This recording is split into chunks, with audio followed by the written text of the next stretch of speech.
और चित्रा,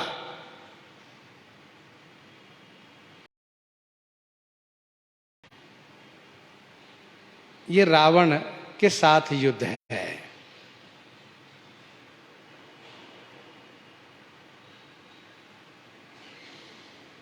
कुछ लोग कहते हैं कि रावण का वध स्वाति नक्षत्र है, परंतु हमारे गुरुजी कहा करते थे कि स्वाति का पानी धान के लिए नहीं बल्कि चातक के लिए हितकर है। स्वाति का पानी धान के लिए नहीं बल्कि चातक के लिए हितकर है। तो मेघनाद जो युद्ध कर रहा है, गोस्वामी जी कहते हैं मानो मघा नक्षत्र से वर्षा हो रही है। मानहु मघा मेघ झरी लाई।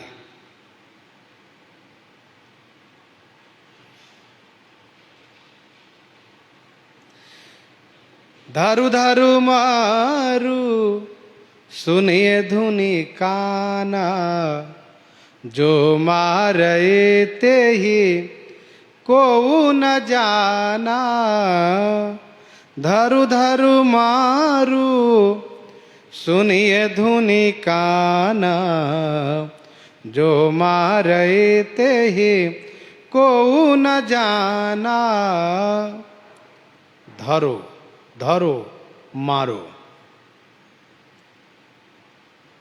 धुनि काना सुनिए, कानों से आवाज सुनाई पड़ रही है क्या? पकड़ो पकड़ो मारो। और जो मारई ते ही को न जाना, और जिसे मारते हैं पता नहीं किसने मार दिया। जो मारई ते ही, जो मारने वाला है उसको कोई समझ नहीं पाता है, केवल आवाज सुनाई दे रही है पकड़ो पकड़ो मारो, लेकिन जिसने मारा उसके बारे में पता नहीं किसने मारा। जो मारे ते ही को नहीं जाना। भगवान श्री राघवेंद्र ने अपने वानर सैनिकों को आदेश किए कि जाकर पता करो ये कहाँ है छुपा हुआ मेघनाद। तो वानर लोग ढूंढने लगे। गही गिरी तरु आकाश कपि धावही, गही गिरी तरु आकाश कपि धावही, देखहि ते ही न दुखित फिरि आवही। वानर लोग श्री राम जी की आज्ञा से गिरी माने पर्वत और तरु माने वृक्ष लिए और आकाश में ढूंढने लगे कहाँ हो।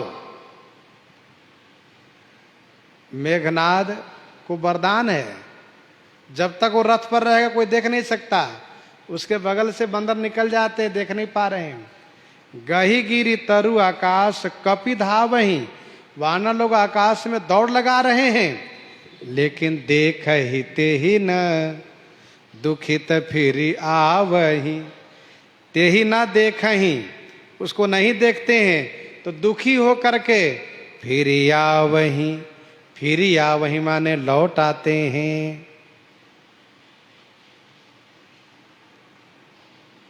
अब घट घाट बाट गिरी कंदर,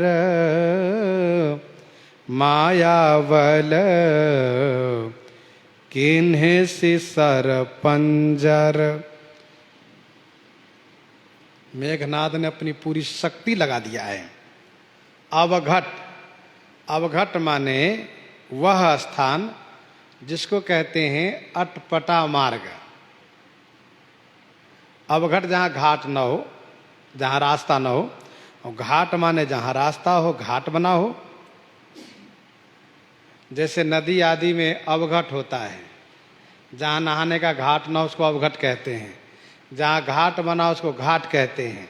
तो अवघट घाट, बाट, बाट माने मार्ग, और गिरी कंदर माने पर्वत की कंदरा। मेघनाद ने क्या किया?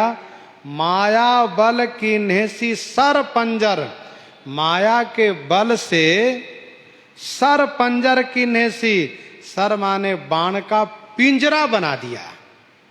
माया बल किन्हें सी सर पंजर, माया के बल से उसने बाणों का पिंजरा बना दिया। इतना बाण बरसाया कि सब तरफ 10 दिशा रहे बाण नभ छाई, और फिर इसके बाद अवघट घाट बाटगिरी के अंदर सब जगह बाण छा दिया, भर दिया। पिंजरा हो गया पिंजरा। अब कहीं भाग के जा नहीं सकते वानर, कोई नहीं भाग सकते, पिंजरा बना दिया। अभी भी वो प्रकट नहीं, छुपा हुआ है। गोस्वामी जी कहते हैं जाहि कहाँ व्याकुल भय बंदर, सुरपति बंदी पर उजनु मंदर, सुरपति बंदी पर उजनु मंदर, जाहि कहाँ व्याकुल भय बंदर। बंदर व्याकुल भय, कहाँ जाहि, कहाँ जाए। अब भागने के लिए कोई रास्ता ही नहीं है, न अवघट होकर जा सकते, न घाट होकर के, न पर्वत की कंदरा में कहीं जाने का मार्ग नहीं। सब जगह बाण ही बाण है। और ऐसे बाण नहीं, बाण का पिंजरा है, बड़ा सा पिंजरा बना दिया है। गोस्वामी जी कहते हैं सुरपति बंदी परेव जनु मंदर। जनु मंदर, सुरपति बंदी परेव। जनु मानो मंदराचल देवराज इंद्र के बंदी में पड़ गया है। वैसे मंदर का अर्थ मंदराचल तो होता ही है, साथ साथ मंदर का अर्थ सभी पर्वतों से होता है। कवितावली लंका कांड 34 पद में गोस्वामी जी ने लिखा, कवितावली लंका कांड 34 पद में, गही मंदर बंदर भालु चले, सो नए मानो घन सावन के। तो मंदर माने सभी पर्वत। जब देवराज इंद्र ने पर्वतों के पंख काटने का निश्चय किया, तो इन्होंने भी पर्वत को न भागने के लिए, पर्वत भाग न पावे इसलिए इन्होंने बाण का पिंजरा बना दिया था। देवराज इंद्र ने जब पर्वतों के पंख काटने का निश्चय किया, तो पहले सब तरफ से पिंजरा बना दिया जिससे कि कोई भाग न सके, सबकी गति को रोक दिया, और फिर इसके बाद पंख काटना शुरू किया। ऐसा समझना चाहिए।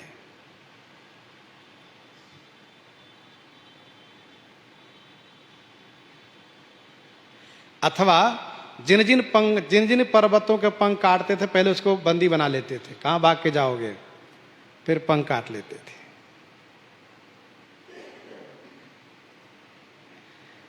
देवराज इंद्र ने जैसे सभी पर्वतों को कैद कर लिया था, वैसे ही मेघनाद ने सबको कैद कर लिया। श्रीमद् वाल्मीकि रामायण में वर्णन है, श्रीमद् वाल्मीकि रामायण में वर्णन है, श्री लक्ष्मण जी ने प्रभु श्री राम जी से कहा, स्वामी आज्ञा दीजिए, मैं अभी इसी क्षण ब्रह्मास्त्र का प्रयोग करता हूं और भूमंडल के संपूर्ण असुर जाति को संहार कर देता हूं, मार देता हूं। तो श्री राम जी ने कहा, नहीं नहीं भैया, ऐसा नहीं, एक के कारण सबको मारना ठीक नहीं है। हम लोगों को चाहिए कि उसे ढूंढे, अरे अभी नहीं मिलेगा, बाद में मिलेगा, लेकिन उसे मारना है, पर अभी ब्रह्मास्त्र चलाना ठीक नहीं है। तो श्री राम जी मना कर दिए, और इसका कारण यही है कि मेघनाद को जो वरदान प्राप्त हुआ है, उन वरदानों को सत्य करना श्री राम जी चाहते हैं। प्रभु विधि वचन की न चाह साचा।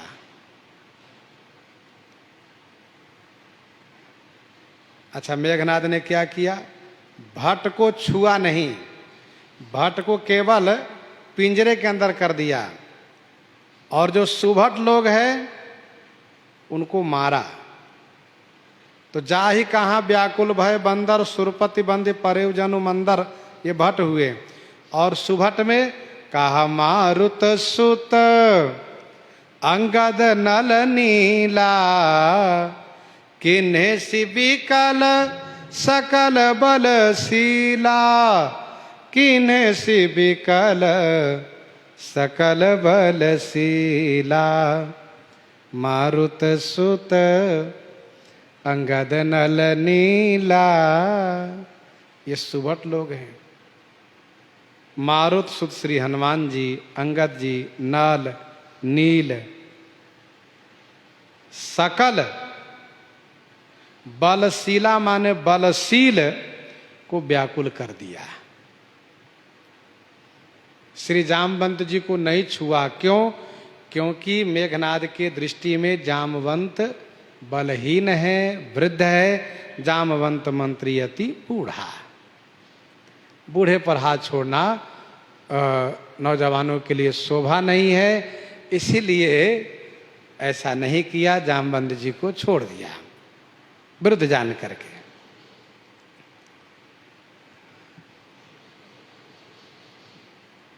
ये सुभट लोग हैं, इन सबको व्याकुल कर दिया। एक बात और ध्यान रखिएगा, मेघनाद काम के प्रतीक है, और काम जब अपने आप पर आता है तो वह सभी को विवश कर देता है,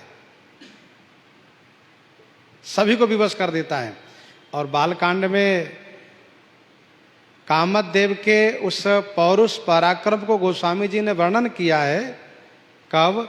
जब भगवान शिव के ऊपर हमला किया है कामदेव, तब। अच्छा, मेघनाद काम के प्रतीक है, काम ऊपर से हमला करता। यहाँ पर मेघनाद आकाश में जाकर के छुप गया है, और काम सभी के हृदय आकाश में ही छुपता है, और हृदय आकाश में छुप करके और फिर वह सभी पर प्रहार करता है। और उसके प्रहार के सामने क्या धीर वीर योगी ज्ञानी वैरागी तपस्वी सबको लाचार कर देता है, विवश कर देता है। श्री हनुमान जी जैसे वैराग्य की मूर्ति भी विकल हो गए हैं।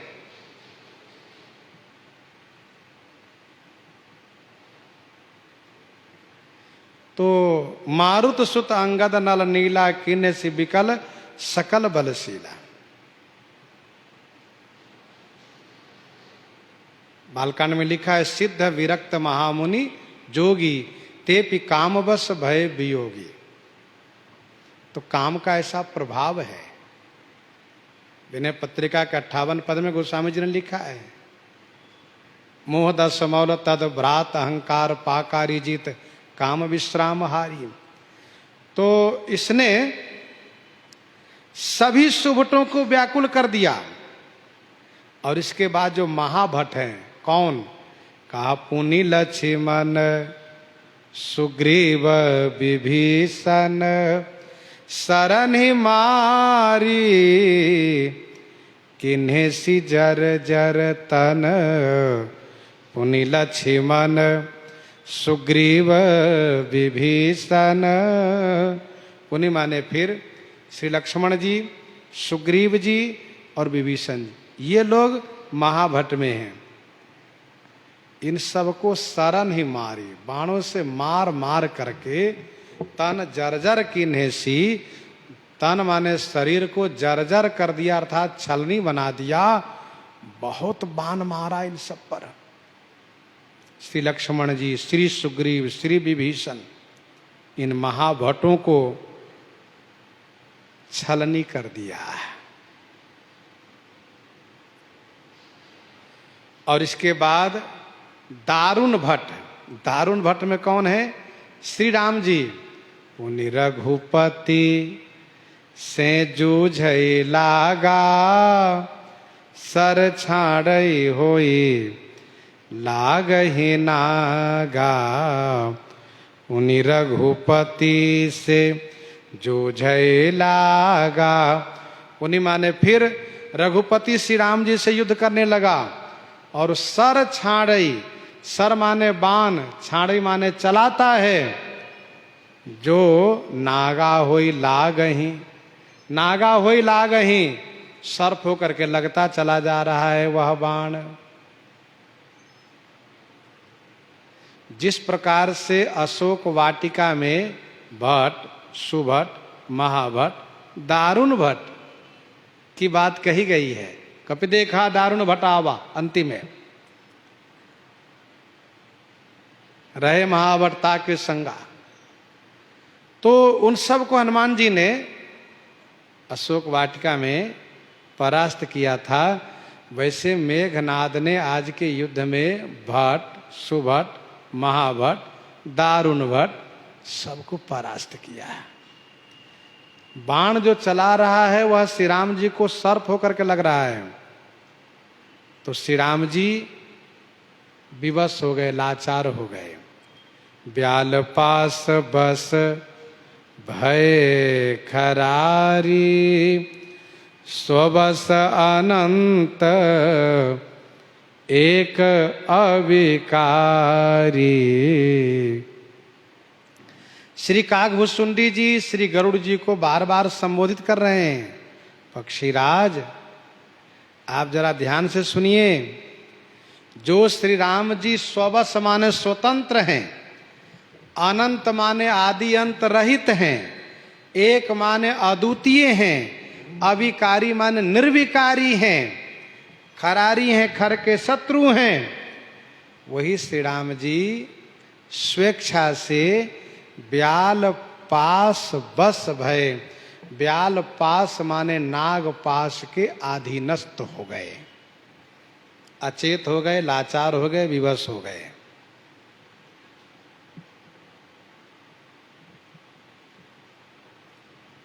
ब्याल पास बस भय खरारी।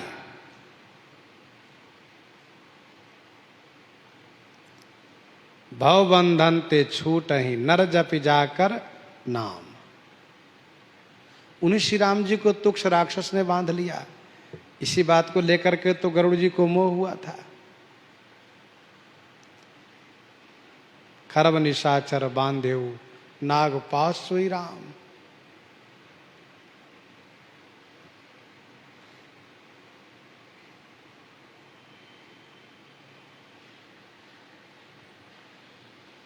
स्वबस कहने का भाव श्री राम जी स्वतंत्र हैं।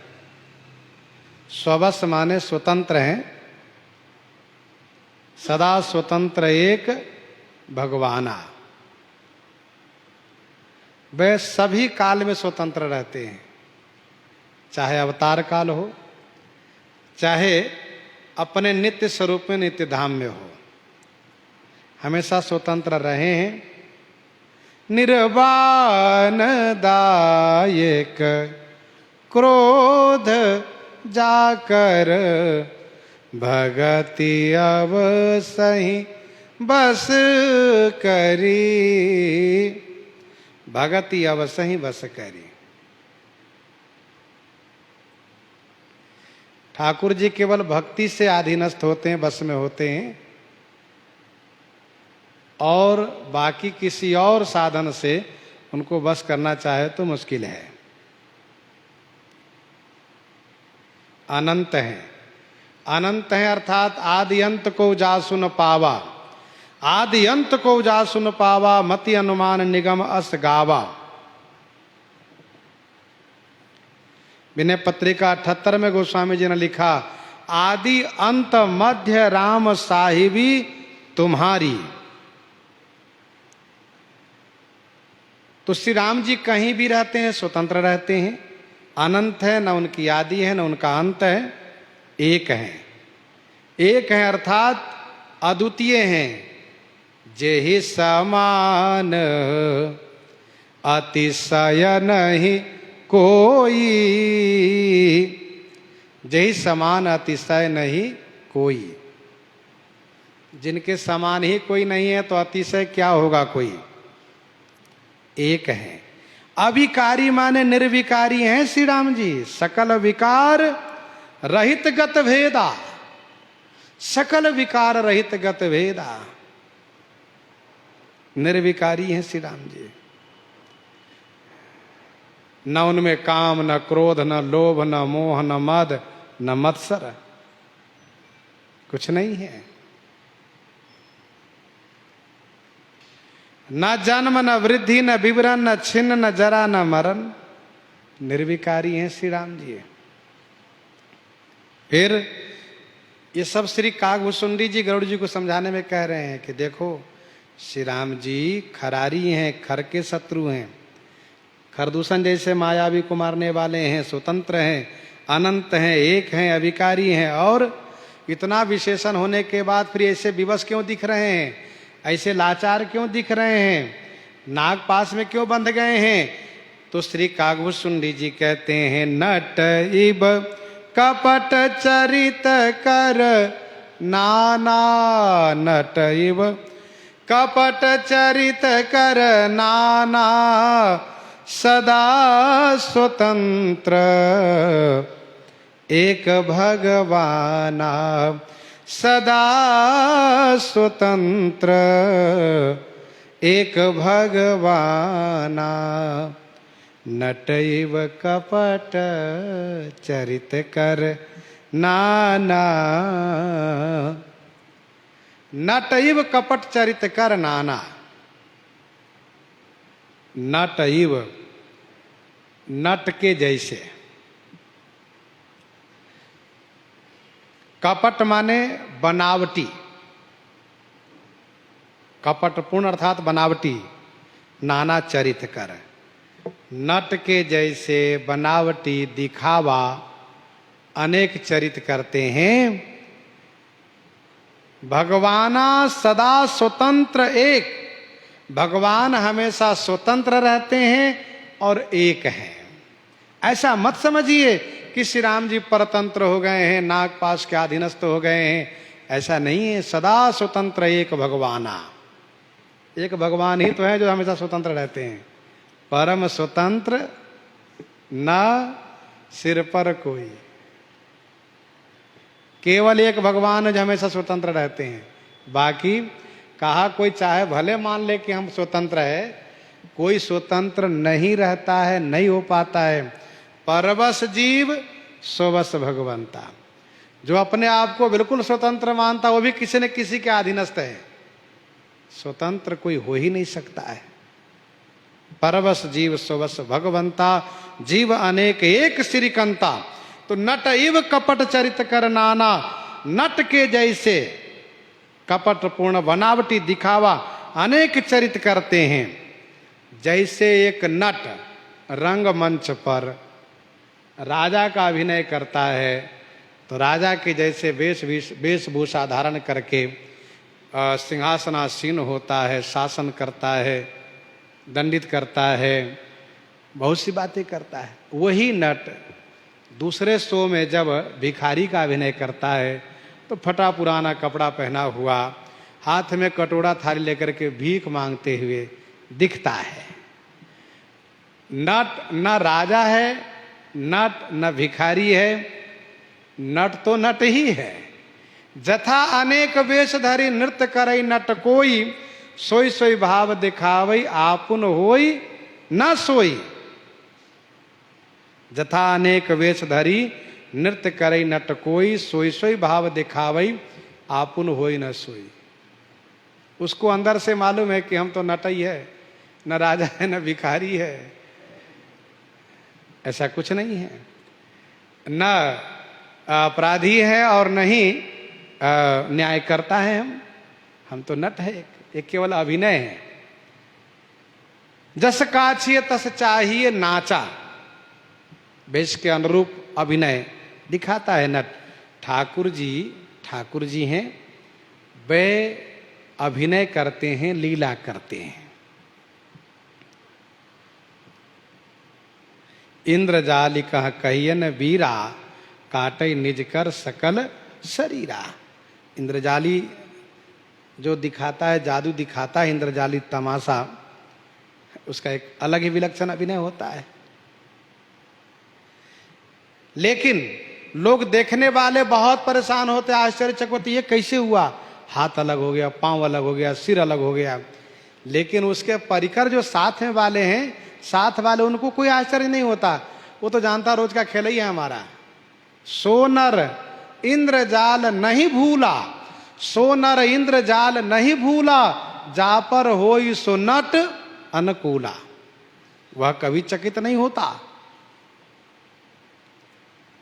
रन शोभा लगे प्रभु ही बंधायो, नाग पास दे वन भय पायो। रन शोभा लगी प्रभु ही बंधायो। रण शोभा लगी, रण की शोभा के लिए प्रभु श्री राम जी बंध गए नाग पास में। रण शोभा लगी प्रभु ही नाग पास बंधायो। रण की शोभा के लिए, रणभूमि की शोभा के लिए श्री राम जी नाग पास में बंध गए हैं। देवन भय पायो, देवताओं को भय उत्पन्न हो गया। देवता लोग डर गए कि अब क्या होगा। न श्री हनुमान जी बचे, न महाराज सुग्रीव बचे, न विभीषण जी बचे, न श्री लक्ष्मण जी बचे, न श्री राम जी बचे, और बाकी कोई ऐसे है नहीं जिनको मेघनाद ने विवश न कर दिया हो। अब क्या होगा। जामवंत जी एक हैं तो उन पर देवताओं को ऐसा नहीं भाव जा रहा है कि जामवंत जी अकेले पर्याप्त है। अच्छा, श्री राम जी बड़े लीलाधारी हैं, बड़े कौतुकी हैं। मेघनाद के वरदान को सत्य होने के लिए सेना सहित सब उसके वरदान के अनुसार बाण के अंतर्गत हो गए, लेकिन ऐसी अपनी माया को प्रेरणा किए कि मेघनाद ने स्वयं जामवंत जी को छोड़ दिया। अकेले जामवंत जी पर्याप्त थे उसके लिए। असि रघुपति लीला उरगारी, धनुज विमोहन जन सुखकारी। देखो भाई, युद्ध में हार जीत दोनों तरफ से होना चाहिए। कभी वो हारे, कभी वो हारे, कभी वो जीते, कभी वो जीते। अंतिम जीत को जीत माना जाता है। एक तरफा हर घड़ी एक ही तरफ जीत हो तो फिर ये शोभा नहीं है रण की, युद्ध की शोभा नहीं है। युद्ध की शोभा है दोनों तरफ से हार जीत हो, अंतिम जीत को जीत माना जाता है। गिरिजा जासु नाम जपी, मुनि काटहि भव पास, सो की बंध तर आवई, व्यापक विश्व निवास। गिरिजा जासु नाम जपि, मुनि काटहि भव पास। हे गिरिजा, जासु नाम जपि मुनि भव पास काटहि। हे गिरिजा, मुनि जिनके नाम को जाप करके भव पास माने भव बंधन को काट देते हैं। व्यापक विश्व निवास, सो की बंधतर आवई। जो व्यापक हैं, विश्व निवास हैं, सो माने वह, की माने क्या, बंधतर आवई, बंधन के नीचे आ सकते हैं, अर्थात नहीं। सो की बंधतर आवई, व्यापक विश्व निवास। गिरिजा जासु नाम जपि, मुनि काटहि भव पास।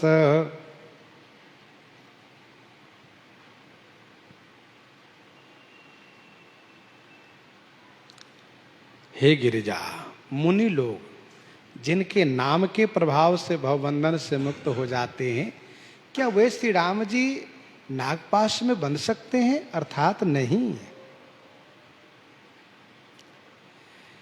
ज्ञान मार्ग वाले हो, चाहे कर्म मार्ग वाले हो, चाहे उपासना मार्ग वाले हो, सभी लोग नाम के प्रभाव से भव से मुक्त होते हैं। जासु नाम जपि सुनहु भवानी, जासु नाम जपि सुनहु भवानी, भव बंधन काटहि मुनि ज्ञानी। ज्ञानी और कर्मकांडी, भव बंधन ते छूटहि नर जपि जाकर नाम। खरब निशाचर बांधेऊ नाग पास सोई राम। और यहाँ उपासक के लिए कहा, विनय पत्रिका 69 पद में गोस्वामी जी ने लिखा, सुमेरु स्नेह सो तू नाम राम राय को, संबर निसंबर को सखा सहाय को। गिरजा जासु नाम जपे मुनि काटहि भव पास, सो की बंध तरया वही व्यापक विश्व निवास। दो विशेषण है, ध्यान दीजिएगा। व्यापक माने सब में व्याप्त है, कोई ऐसी वस्तु कोई ऐसी जगह नहीं है जहां की आप नहीं है। सूक्ष्म रूप में सब में व्याप्त है। और विश्व निवास का मतलब सारा विश्व आप में बसा हुआ है। विराट स्वरूप आप ही हैं, सारा विश्व आप में बसा हुआ है। अर्थात विश्वरूप रघुवंश मणि करहु वचन विश्वास। तो सूक्ष्म रूप में भी आप ही हैं और विराट रूप में भी आप ही हैं। भीतर भी आप हैं, बाहर भी आप हैं। चरित राम के सगुन भवानी, चरित राम के सगुन भवानी, तरकी न जाहि बुद्धि बलवानी। हे भवानी, श्री राम जी के सगुन चरित बुद्धि बलवानी से तरकी न जाहि। हे भवानी, भगवान श्री राम जी के सगुन चरित को बुद्धि बल की वाणी से तर्क नहीं किया जा सकता। इसलिए श्री काकभूषुंडी जी ने कहा, निर्गुण रूप सुलभ अति, सगुन जान नहीं कोई, सुगम अगम नाना चरित, सुनी मुनि मन भ्रम होई। भगवान श्री राघवेंद्र के सगुन चरित को बुद्धि बल से वाणी से तर्क नहीं किया जा सकता। राम अतर्क्य बुद्धि बलवानी, मत हमार अस सुनहि सयानी। श्री राम जी अतर्क्य हैं, वहां किसी का कोई तर्क काम नहीं करता। तो वहां तर्क छोड़ करके श्रद्धा प्रेम से विश्वास से मानना चाहिए कि प्रभु की ये लीला है, सब सत्य है, सब ठीक है, और भगवान की लीला में आनंद लेना चाहिए। चरित राम के सगुन भवानी, तरक न जाहि बुद्धि बलवानी। देखो भाई, बुद्धि बल वाणी, बुद्धि बल और वाणी ये क्या है? मायामयी है। और भगवान श्री राम जी माया मोह पार परमीशा, मन समेत जहि जानन वाणी, तरक न सकहीं। ये कोई जितने अनुमान करता, तरक न सकहीं सकल अनुमानी। कोई तर्क नहीं कर सकते, समझ नहीं सकते। भगवान शिव ने कहा, देवी पार्वती बहुत बुद्धि नहीं लगाना चाहिए। श्री राम जी ऐसा क्यों किए, ऐसा करना चाहिए था उनको, ऐसा नहीं करना चाहिए उनको, ये बुद्धि नहीं लगाना चाहिए ज़्यादा उनमें। वहाँ तो ये सोचना चाहिए कि हाँ, श्री राम जी जो कर रहे हैं अच्छा कर रहे हैं। अपनी बुद्धि का उसमें व्यर्थ में प्रयोग नहीं करना चाहिए।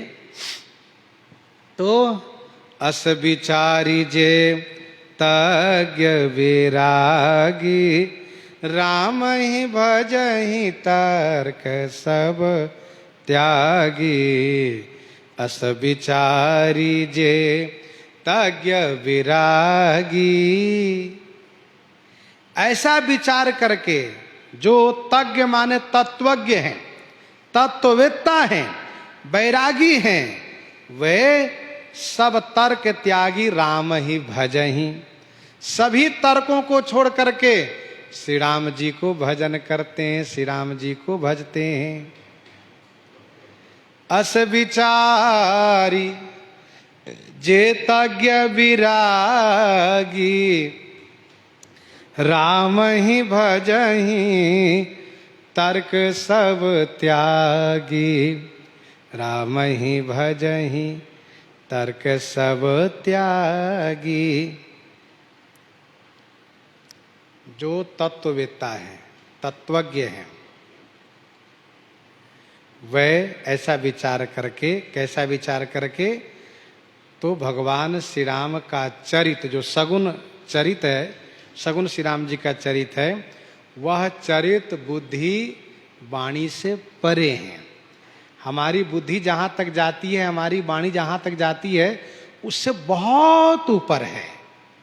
इसीलिए वे ज़्यादा उसमें दिमाग नहीं खपाते हैं, बुद्धि नहीं लगाते हैं। फिर वे सब तर्क को छोड़ करके भजन करते हैं, आनंद लेते हैं, क्योंकि उनको ये मालूम है अस संशया न तौर माही, ज्ञान विराग सकल गुण जाहि।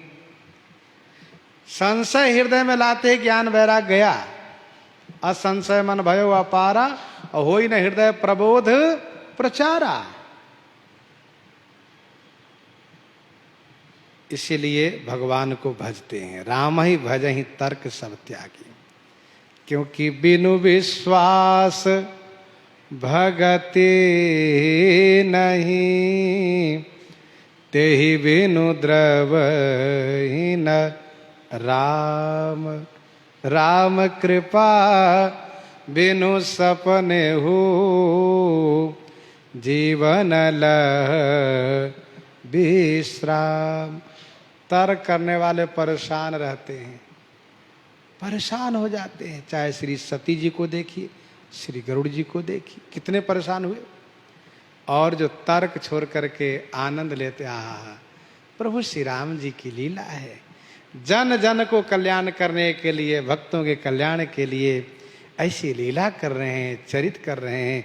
जग विस्तार ही विशद जैसा राम जन्म कर हेतु। भगवान शिव श्री कागभूषुंडी जी ने अपने अपने श्रोता को समझाया, कहा परेशान नहीं होना चाहिए, भजन खूब करना चाहिए। गोस्वामी जी आगे कहते हैं, व्याकुल कटक किन्ह घन नादा, पुनि भाव प्रगट कहे दुर्बादा। व्याकुल कटक किन्ह घन नादा। कभी कभी हमारे श्रोता लोग कुछ सोचते हैं कि अब समय तो हो गया पर आगे बढ़ते चले जा रहे हैं, बात क्या है। परंतु हम लोग गुरु परंपरा से बंधे हुए हैं, और जैसा प्रसंग, कभी थोड़ा पहले कभी बाद में, तो प्रसंग को लेकर के हम लोग को आगे बढ़ना होता है। आज के प्रसंग में आगे दोहा तक चलेंगे, अभी से अधीर मत होइएगा। व्याकुल कटक किन्ह घन नादा, पुनि भाव प्रगट कहे दुर्बादा। घननादा कटक व्याकुल किन्ह। घननादा मेघनाद ने कटक माने सेना को व्याकुल कर दिया, और पुनि भाव प्रगट, अब जाके प्रगट हुआ। दुष्ट अब प्रगट हुआ, पुनि भाव प्रगट कहे दुर्बादा। दुर्बाद कहना शुरू किया, दुर्वचन कहने लगा, सारी सेना को व्याकुल कर दिया है। प्रसंग में लाया जा रहा है, ब्याल पास बस भय खरारी। अब श्री राम जी नागपास के अधीनस्थ हो गए हैं। कोई ऐसे सुभट महाभट नहीं बचे हैं जो मेघनाद से युद्ध कर सकते हैं। सबको विवश कर दिया है, लाचार कर दिया है। अब जाके प्रकट हुआ यह सोच करके कि अब कौन है। पहले तो मैंने जब श्री राम के पास जाकर, श्री राम जी के पास जाकर दुर्वाद कहा, माया किया, तो श्री राम जी एक बाण से सब माया काट दिए। लेकिन आज कुछ नहीं करने देंगे हम इनको, बंधे हुए हैं, कुछ नहीं कर सकते, लाचार हैं, विवश हैं। तो श्री राम जी कहते हैं हम तो चाहते कि तुम प्रकट हो, अब तुम्हारी सारी सेखी निकलने वाली है, तुम्हें पता चलेगा कि हाँ श्री राम जी की सेना में कोई और भी है। तो व्याकुल कटक किन घननादा पुनिभा प्रगट कहे दुर्बादा। ध्यान दीजिएगा, स्वयं प्रकट हुआ है इसलिए दिखाई दिया है, यदि वह नहीं चाहता तो उसे कोई देख नहीं सकता। मेघनाद बहुत दुर्वचन कह रहा है, शत्रु को बंदी बना करके और दुर्वचन कहना ये बहुत बड़ा अपमान करना होता है। अरिवस दैव जियावत जाही, अरिवस दैव जियावत जाही, मरण नीक तेहि जीवन चाही। शत्रु बांध लें और फिर गाली दें तो उस जीवन से अच्छा मर जाना ठीक है। तो मेघनाद सबको विवश कर दिया है, लाचार कर दिया है। और अब पुनिभा प्रगट कहे दुर्बादा, तो आवाज आई जामवंत जी की ओर से, जामवंत कह खल रहु ठाढ़ा। जामवंत जी ने कहा रे खल, खड़ा रह, तू खड़ा रह, मैं आ रहा हूं अभी। जामवंत कह खल रहु ठाढ़ा, सुनि करि ताहि क्रोध अति बाढ़ा। जैसे उसने सुना तो सुन करके ताही माने उससे अति क्रोध बाढ़ा, अतिशय क्रोध बढ़ गया, बहुत क्रोध आ गया। श्री राम जी चाहते हैं कि मेघनाद का फजियत हो। मेघनाद ने चाहा कि हम श्री राम जी को फजियत करें, अपमानित करें, लेकिन श्री राम जी चाहते उसका फजियत हो। इसलिए जामवंत कहा खल रहो ठाढ़ा, श्री जामवंत जी ने कहा खड़े रहो। रावण ने श्री जामवंत जी को मंत्री अति बूढ़ा कहकर के अपमान किया है। जामवंत मंत्री अति बूढ़ा, सो की होई अब समरारूढ़ा। और मेघनाद ने भी जामवंत जी को अति बूढ़ा समझ करके नहीं मारा है। जामवंत जी ने ललकारा, तो ललकार सुन करके मेघनाद को अति क्रोध बाढ़ा, बहुत क्रोध आया और कहा सुनो बुढ़ा, बूढ़ जानि सठ छाड़े तो ही, लागे सि अधम पचारे मोही। अरे सठ कृतघ्नि, तुम्हें बूढ़ा जान करके मैंने छोड़ दिया था। अरे अधम मोही पचारे लागे सी, मुझे ललकारने लगे हो, अभी तुमको भी मारूंगा। बूढ़ जानी सठ छारे तू सठ है। तुम्हें सोचना चाहिए कि मेघनाद ने जब सबको मारा तो क्या हमें नहीं मार सकता था, लेकिन हमें बूढ़ा जान के छोड़ दिया है। तो उपकार मानना चाहिए, उपकार ना मान करके उल्टे ललकार रहे हो, कृतघ्नि बनते हो।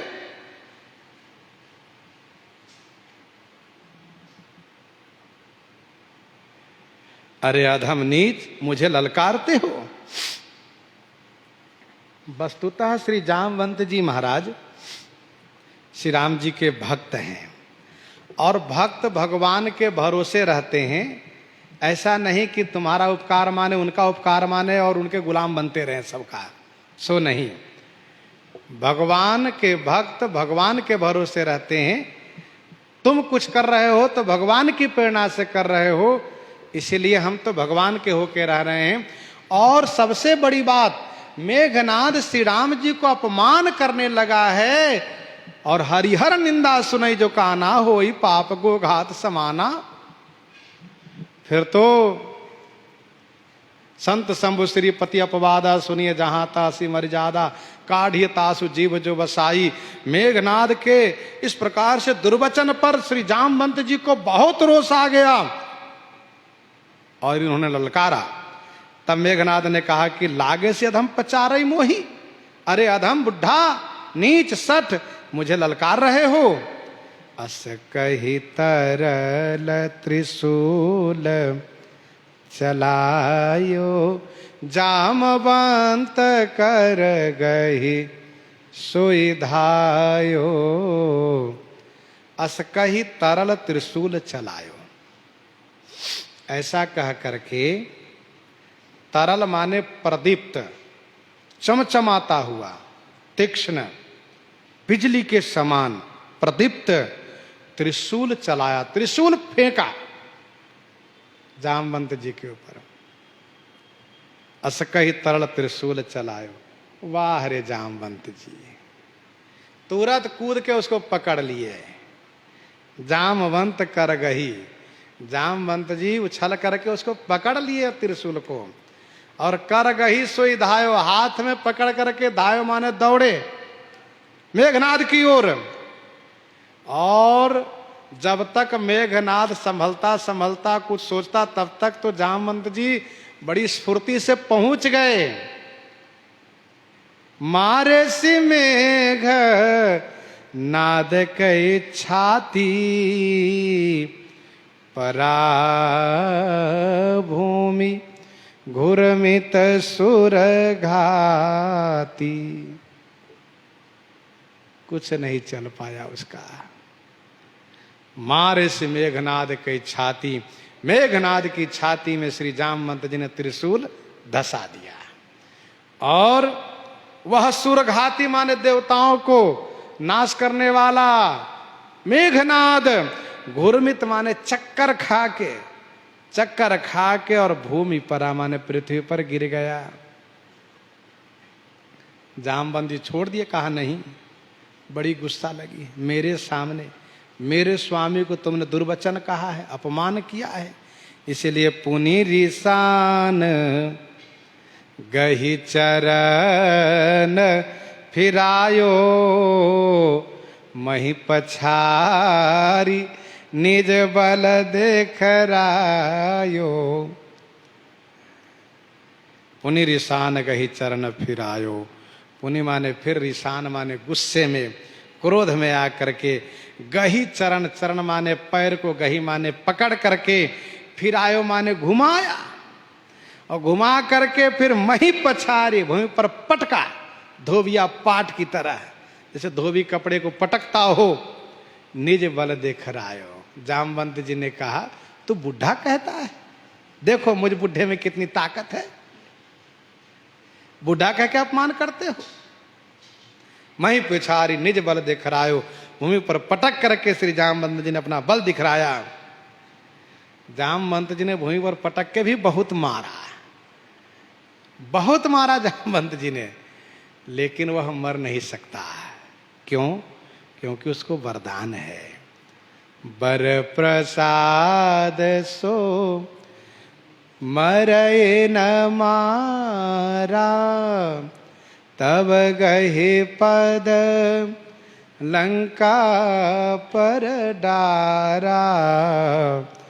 बर प्रसाद सो मरए न मारा।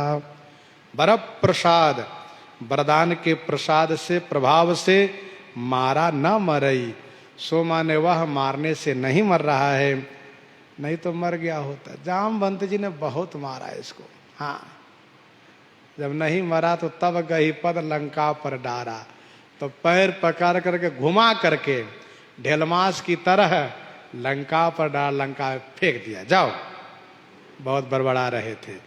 इसीलिए गोस्वामी जी ने पहले ही कहा, ए विधि जलपत भयो बिहाना।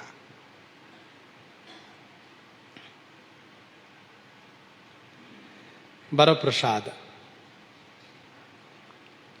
अध्यात्म रामायण और आनंद रामायण में विभीषण जी ने ये कहा है कि 12 वर्ष जिन्होंने भोजन और निद्रा का परित्याग किया है, उन्हीं के हाथ इसकी मृत्यु होगी।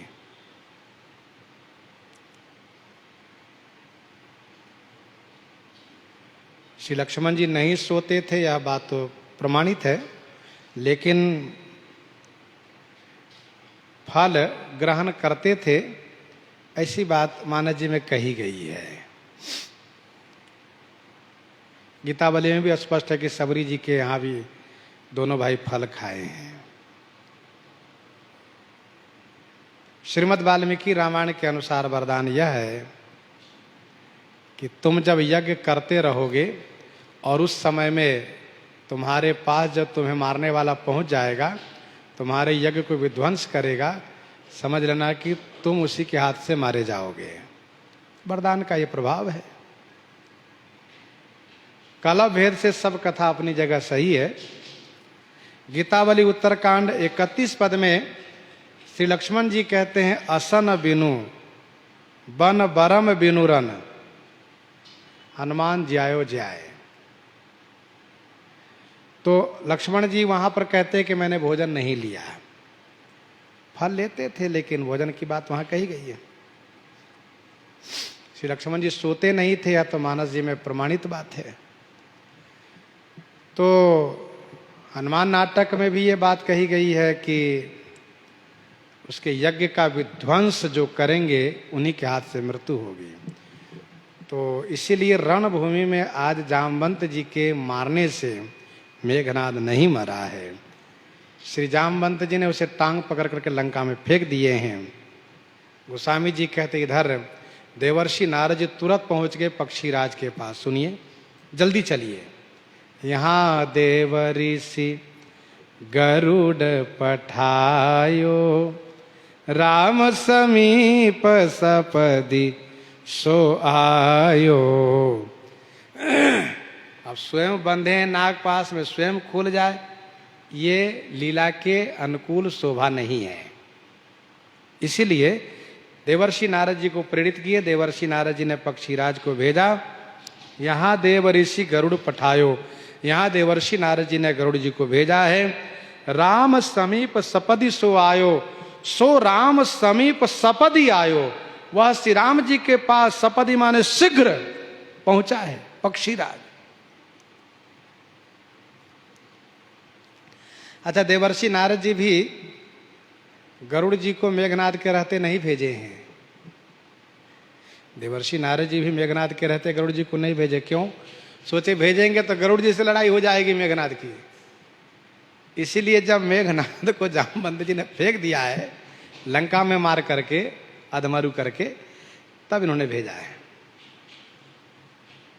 नारद जी ये भी जानते हैं कि श्री राम जी बंधे हैं स्वयं, तो स्वयं खुलेंगे नहीं, इसलिए गरुड़ जी को भेजा। गरुड़ जी महाराज सपदि माने शीघ्र श्री राम जी के पास आए। खगपति सब धरि खाए, माया नाग बरूथ, माया विगत भय सब, हर से बानर जूथ। खगपति पक्षीराज गरुड़ जी माया नाग बरूथ धरी खाए। पक्षीराज गरुड़ जी सब माया नाग समूह को धरी माने पकड़ पकड़ के खा गए। श्रीमद् वाल्मीकि रामायण में है कि जैसे पक्षीराज गरुड़ जी आए वैसे सब नाग भाग गए। मानस जी की कथा में गोस्वामी जी कहते धरी खाए, पकड़ के खा गए। माया विगत भय सब, अब सब के सब माया से विगत माने रहित हो गए। हर से वानर जूथ, वानर जूथ माने वानर समूह, हर से माने प्रसन्न हो गए। गही गिरि पाद पौपल नख, धाये केसरी साई, चली तमी चर विकल तर, गढ़ पर चढ़े पराई। गिरी पादप उपल नख गही कीसरी साई धाये। दौड़े वानर लोग अपना अस्त्र शस्त्र लिए हुए। तमीचर माने राक्षस, विकल तर माने अतिशय विकल हो करके भाग चले। ये राक्षस लोग भाग चले अति व्याकुल हो करके। गढ़ पर चढ़े पराई, पराई माने भाग करके किले पर जाकर चढ़ गए। मेघनाद लंका में है, अभी मूर्छित है। जब वो जगेगा तब कुछ और सोचेगा। तो प्रसंग को हम आप यहीं पर हृदयंगम करते हैं। कथा यहीं पर विराम हो रही है। इन्हीं के साथ आज सीताराम सीताराम सीताराम सीताराम सीता